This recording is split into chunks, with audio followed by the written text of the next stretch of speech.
Welcome, I'm Stephanie Hancock, and this week I'm filling in for Nancy Ulrich, and this is Far More Colorado, a show where we discuss music, news, and things of interest for Colorado and Coloradans. This week we have a special treat for you. Our guest is the legendary jazz pianist, Joe Bonner. Welcome, Joe. Well, thank you for inviting me. It is such a pleasure and a delight to talk with you today. And I want this opportunity for us to get together and talk to those people who don't know who you are, and also to just give a little history and background about you, your music, the projects that you're working on right now. Yes, well, I've been in this town for some years, and I've played jazz around town in a lot of different places, and I can tell the difference in the changes of the city over a period of a lot of years. But I still think that there's a good vibration and a good hope that more people will come out and listen to jazz music and hear my new band. Fantastic. Let's get a little bit of history and background on you, because I know that jazz is something that develops over a period of time in swing and feel. So let's talk about some of your earliest influences. Now, you were born in North Carolina, correct? Yes, I was born in a place called Rocky Mount, North Carolina. It's the same hometown as the great Thelonious Monk. And as a youngster, your grandfather he worked at a church, correct? And he took you and you played organ at the church and as a youngster? Yeah, my grandfather was keeping the heat working in the church, fixing the furnace. And while I waited for him, I sat on the organ. I was so short, my feet couldn't even reach the bottom of the pedals. But I played the organ while my grandfather fixed the heat for the church. And this happened every day, so I got used to playing. Oh, nice. Yeah. So your mother was an educated woman, right? She had a college degree, and your dad was a porter or worked on the railroad? My father was a brick mason and built houses and was a contractor. Okay. And he took me with him sometimes, and we could build a brick house in about 6 months. Wow. And he paid me a minimal fee and kept me with him. And my grandfather, and the music, it starts in the whole family. So everybody in my family played piano. So I had two pianos, one around the corner at my grandmother's and one at my house. And when I finally came home at 8 years old, I came home one day and my father had a brand new piano sitting in the living room. So everyone played piano in your house. That's right. And so what child are you in the family? Well, my sister was about 8 years older than me. Okay. And we fought each other just to get to the piano. Every time I wanted to play, she wanted to play. Okay. And so when you were 11 years old, your family, you moved to Harlem, or did your whole family move to Harlem? No, they sent me to Harlem every summer. And they finally moved me there because they were putting my sister through college. So I grew up in Harlem, spending all my summers there. And I ended up staying there and going to places like the Count Basie's Club on 137th Street and 7th Avenue. And I went to the Apollo every Saturday. And we stayed in the Apollo with my basketball buddies. And we saw James Brown's midnight show every night. And finally, I met all the real masters. And Wilt Chamberlain was there in his club. And I ended up meeting Roy Haynes, Max Roach, and Abbey Lincoln. And it was very interesting. Now, I know, see, I'm being from the North myself, being from Pittsburgh. I know that folks would send their kids from the North to the South. So in your case, you went from North Carolina to the North. And so seeing all that rich talent, I understand that you actually met Sugar Ray Robinson when he was in his prime as a youngster. Well, I was only 11 years old. And we were all excited to see people like Ali and Sugar Ray and Joe Louis, Lena Horne. We saw them every day. Oh, wow. And then they went to hear jazz music all the time during that time. And that was the culture. It was a very rich culture of being exposed as a child in Harlem. And that's what made me love jazz. And so you went to Virginia State University to major in music back in that time. And so you were just a kid then, what, 17, 18 years old when you went to Exactly. college? Yeah. And so you majored in what instrument when you went to school there? I was a piano major at first, and then I changed my major to the tuba. Now, why did you do that? Because through college and high school, well, I was I had some friends in New York, and I liked the sound of the tuba horn. And I was friends with Howard Johnson, Joe Daly, and Howard Johnson was the greatest tuba player in the jazz world. Yes, he is. And he had 8 tubas in his band, and he got to know me, and he bought me some tuba horn, and I practiced with him every day. And so my mother bought me Alexander from Germany, and then I started to do my senior recital, graduation, on the tuba. Wow. So I played piano and tuba. My goodness, that must have been just exciting. I understand that you also did some arrangements for marching bands with the tuba and college bands for halftime shows and that sort of thing. I did that all the way through college. And also, when I did my recital, I played some very classically interesting things on the tuba horn by people like Roger Bobo, William Bell, Alec Wilder, Paul Hindemith, and Bach. I played a lot of classical songs on the tuba, but I could also swing on the tuba. So. And which a lot of people can't do. That's what I love about Howard Johnson, because the first time I heard him was on the Midnight Special way back in the 70s, and that band just killed. They slaughtered. It was awesome, and I just loved hearing them. But piano is your primary instrument, so once you graduated from college, I understand your dad gave you the keys to the car and said, go on to New York and make it big, son. Is that a true story, or is that just something somebody made up? I'm surprised that you found that out.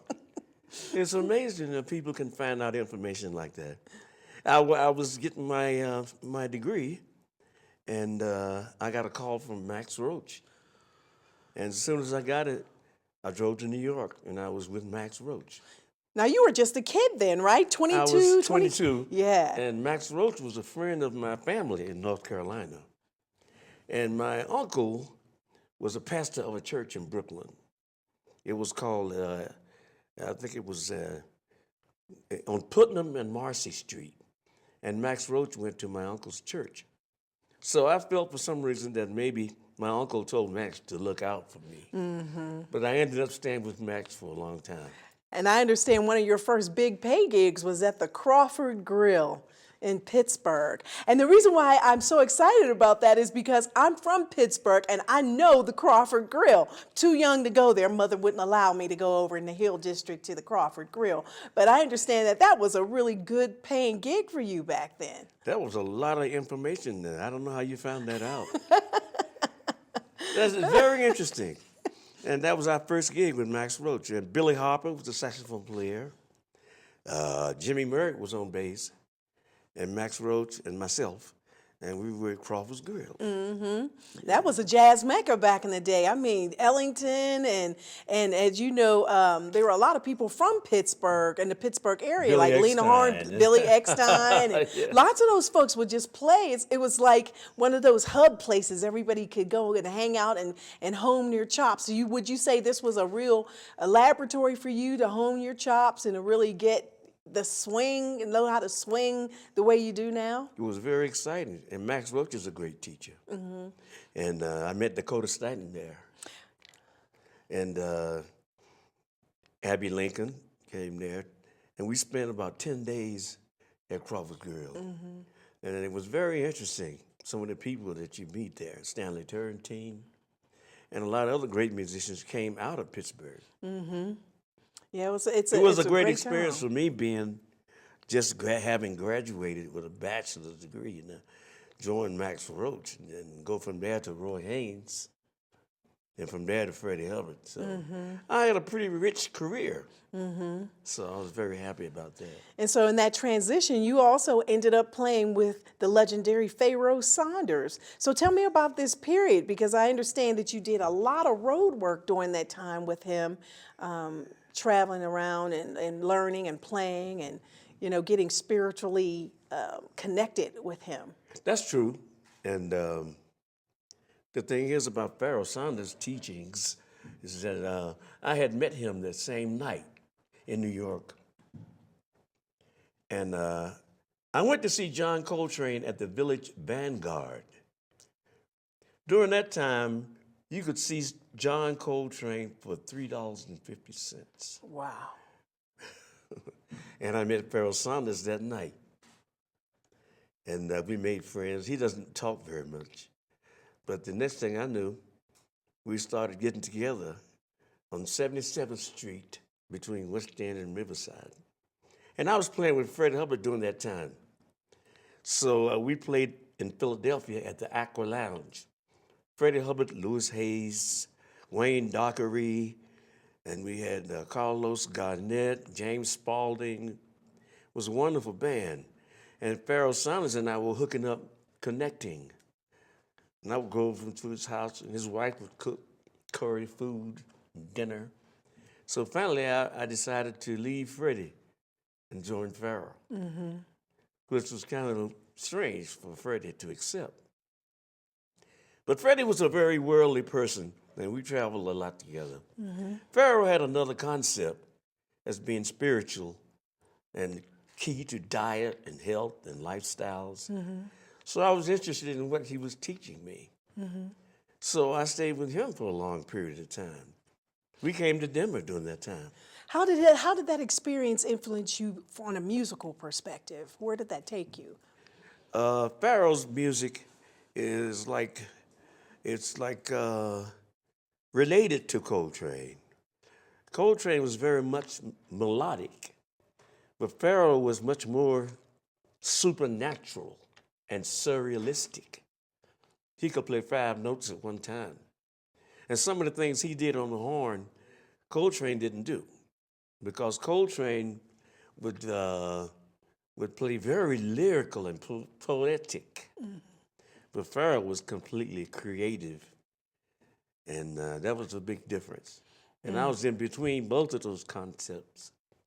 So it was interesting, and I did a lot of recording with Pharaoh. So one reason that I left from Freddie Hubbard and joined Pharaoh Sanders, I made about 8 different CDs with him or more. And the records were very great. All of them were still selling. So Pharaoh gave me a pretty great education. And when I left him, I joined Billy Harper, and we went to Europe together. And so that takes you to Amsterdam, Paris, Oh, yes. London. Yeah. So it's a learning experience. And then you finally ended up in Copenhagen. Tell me about your Copenhagen experience. I know you did some work, and I know a lot of the CDs that I see online are from Steeplechase Records. So tell me a little bit about that time period and that experience. I think that's a very good company for someone in my situation. And my first recording as a leader was after I had spent like 2 or 3 summers in Europe with Billy Harper. And he was teaching me how to get around Europe, you keep your passport and your immigration's in order. And finally, I made a deal with Steeplechase, and I did about 9 or 10 records for them. And they're still selling in Europe. So they did a lot of good recordings on me, and they're still printing them. And then I had some experiences, and I played at the Adelon Hotel, the Montmartre Club, and I played with people like Ed Thigpen, Sahib Shihab, Ernie Wilkins, and some of the great real jazz people who lived in Copenhagen. So what would you say your style of playing was during that time? Because it's kind of different than the way you play today. So during that period, what would you say your influences? I know you said they were Pharaoh Sanders and those folks, but what were you playing? What was going on in your head during that time? I was influenced by people like being in Denmark. There were a lot of great jazz musicians who had lived there historically and culturally. And my favorite was Dexter Gordon. And I just thought he was the greatest Dane, black Dane. And we met. And as a matter of fact, Thad Jones moved to Copenhagen. And he was appointed as the minister of music in the Danish school system. He chose the curricula for Danish music students. Wow. So he had a great position. And when he met, he passed, and I didn't get a chance to. But I had been in Thad's band in New York for some time. And so I stayed there for a while. And then finally I had to go back to Harlem because of my family. And then I just felt like the intensity and what you have to do to be a jazz musician in New York, you have to really go through a lot of sometimes adverse situations to get back to the bandstand and be comfortable. So I came out to Denver, and I thought that the mountains and the lifestyle was a little bit more manageable and more comfortable. So I decided to spend more time here. And so being here, coming to the Mile High City and settling in here, how long did it take you to really fit into the jazz scene here? I know at the time what was happening, the PEC was El Chapultepec was always the place to go and play back in the day, and it still is now. So how did you manage to, make your connections here in Denver and become really the fixture that you are? I knew a couple of drummers that lived in town, and one piano player's name was Bob Palmer. And the drummer's name had played with Herbie Mann, Bruno Carr. And we met. We were in New York, so I knew him. And there was another drummer named Larry Wild Rice, and he was married to Dinah Washington. However, I did get around town and meet some people like Hazel Miller and some other people like Roxanne Brown and Louise Duncan. I met people in the community, Billy Tolles, and I was going to the PEC to listen every night, so I just kind of inadvertently became a part of the community. And I ended up playing at Eugene Bass and D minor. We had a group at a place called Blues and Beans. It was right across the street from what's now Dazzles. Ah, okay. And that was on 9th and Lincoln. Okay. But the whole neighborhood has changed. Right. So Wellington Webb changed that whole neighborhood.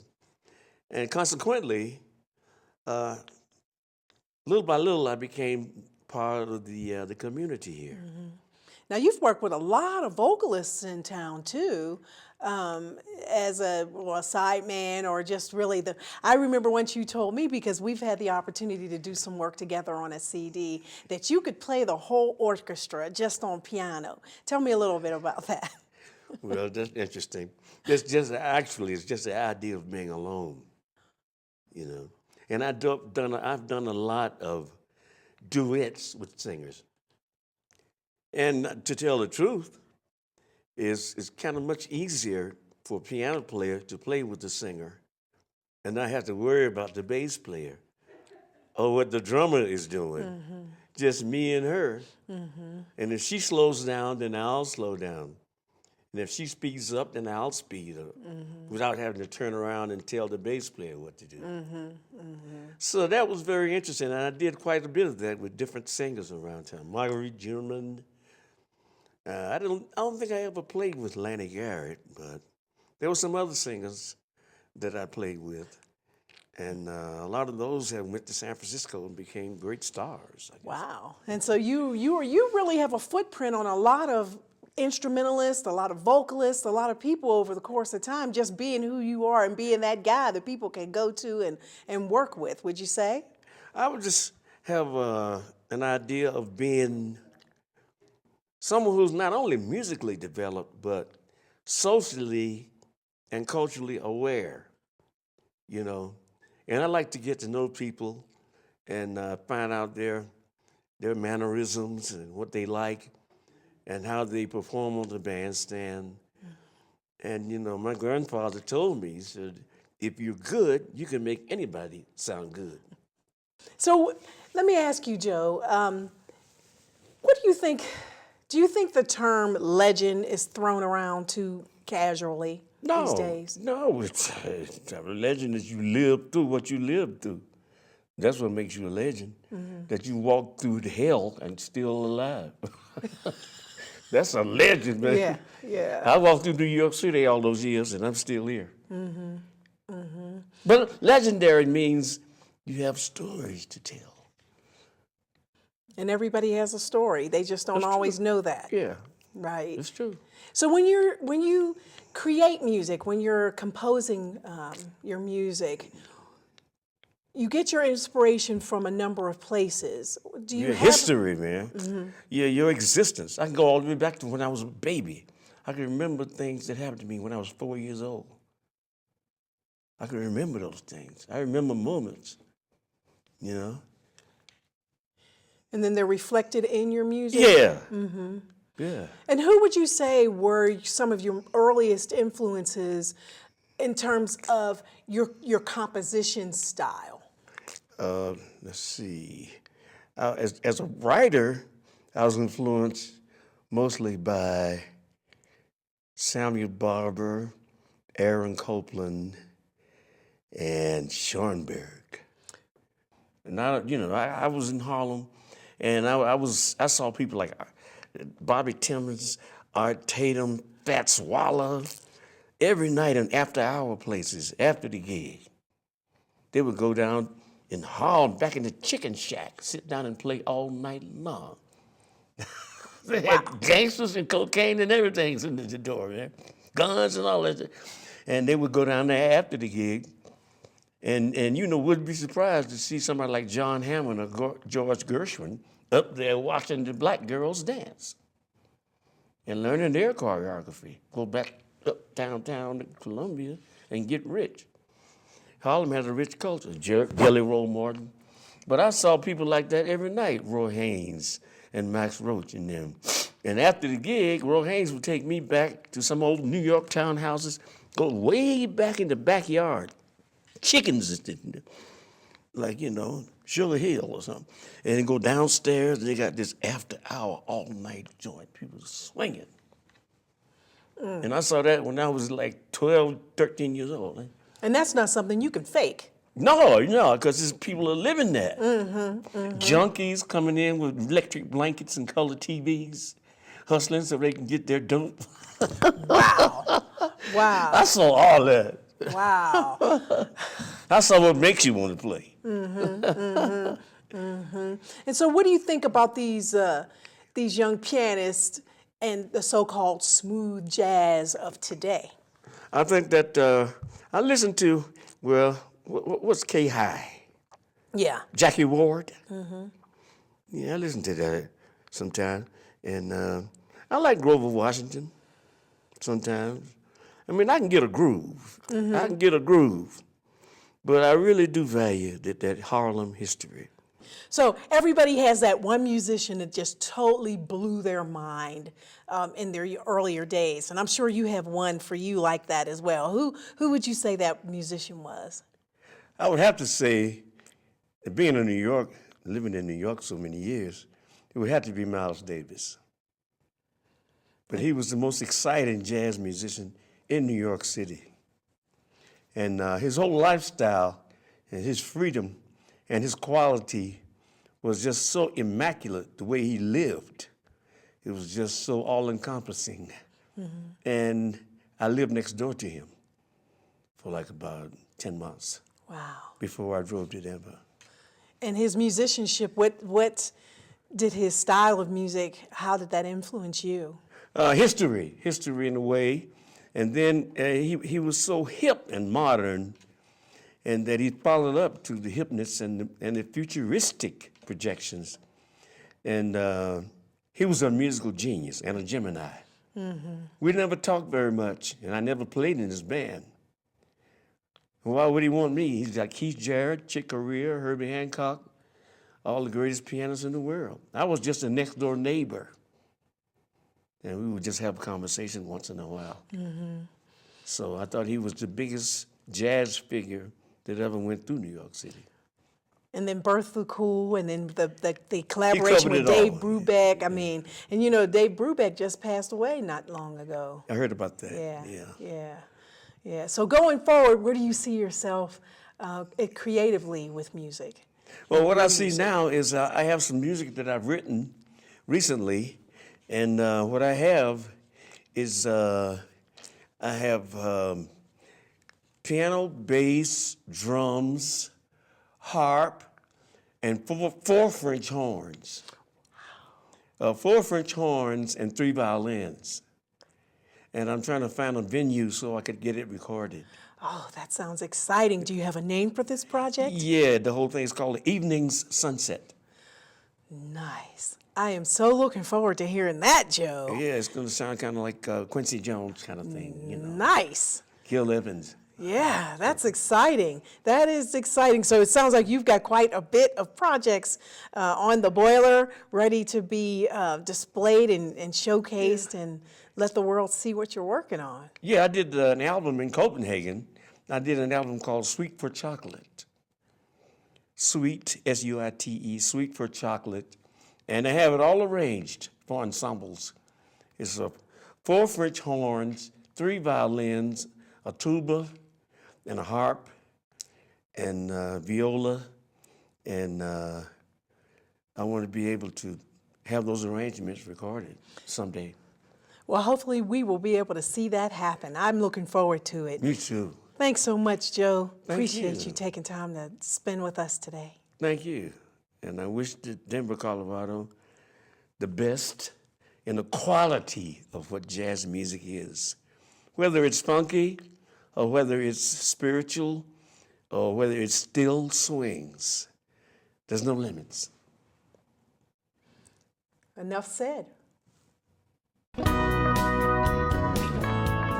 Far More Colorado is a public affairs interview program highlighting people of interest to Coloradans.